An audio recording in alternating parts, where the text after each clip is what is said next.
జగనన్న ఏమని అనుకో కానీ పొద్దున్నే నేను చెప్పేది ఒకటే. మనము ఎవరితో పెట్టుకున్నా పర్లేదు కానీ ఆడోళ్ళతో పెట్టుకోకూడదబ్బా. ఆడోళ్ళతో పైగా మనల్ని కన్నా తల్లిదండ్రులతో అసలు పెట్టుకోకూడదు. అంటే తల్లిదండ్రులు అంటే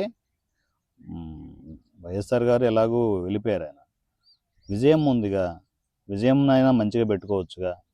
అమ్మ అంటే తల్లి ఎంత కష్టపడింది.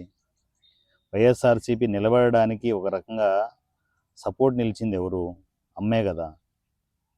అంటే చెల్లెల్ని ఏదో అంటే ఎన్ని రకాలుగా అనుకున్నా కూడా ఆడబిడ్డే అనుకున్నా కూడా అమ్మ ఏం చేసింది? అమ్మని దగ్గర పెట్టుకోవచ్చుగా. జనాలు ఏమనుకుంటారు? అదే పరువు పోతుందన్నా. చిన్న చిన్నయే పరువు పోయేది, ఇంట్లో విషయాలే పరువు పోయేది.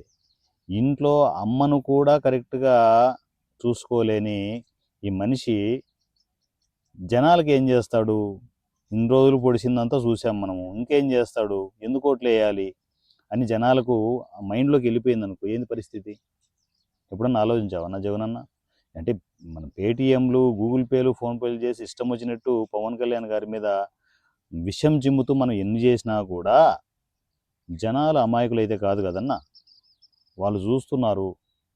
ఈసారి మళ్ళీ ఓట్లు అడగడానికి పొరపాటున వెళ్ళినా కూడా పరిస్థితులు ఎలా ఉన్నాయని మీకే అర్థమవుతోంది. నేను క్లియర్గా చెప్పాల్సిన అవసరం లే. అందువల్లే మన వాళ్ళు ఎవరు మాట్లాడలేకపోతున్నారన్నా.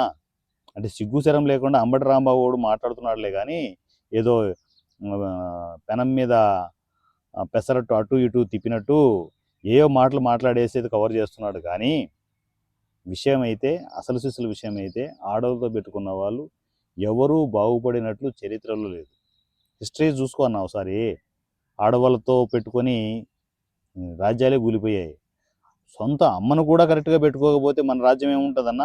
రామరాజ్యం, జగనన్న రాజ్యం ఇంకేమైనా వస్తుందనే ఇంకా ఏమైనా పగటికల్గా అంటున్నారా ఏంది? ఎందుకన్నా జనాలు ఊరికి రెచ్చగొడతారు? ఈ తిక్కనాయలేమో అర్థం కావట్లేదు. మా జగనన్న మళ్ళా వస్తాడు రప్ప రప్ప అని చెప్పేసి ఏవో మాట్లాడుకుంటారు. ఏంది వచ్చేది? ఏందన్నా వచ్చేది? రారని చెప్పో, క్లియర్గా చెప్పే వాళ్ళకి. కనీసం వాళ్ళన్న కొంచెం సాటిస్ఫైగా హ్యాపీగా రారులే ఏం చేస్తామని చెప్పి సైలెంట్గానే పడుకుంటారు. వాళ్ళు రెచ్చగొడుతున్నావు, నువ్వేమో ప్యాలెస్లో తిరుగుతున్నావు. తప్పన్నా. అమ్మ నువ్వు దగ్గర పెట్టుకోకపోతే చాలా చండాలం అవుతుంది వ్యాపారం. మనం ఏం మాట్లాడలేము, జనాలకి ఏం మాట్లాడతాం? సొంత అమ్మను కూడా ఏందబ్బా బయట తోలేసావు అని చెప్పేసి అంటే ఎక్కడ పెట్టుకుంటామన్నా? మన మొహమో చూసుకోవాలి ఇట్లాంటివన్నీ.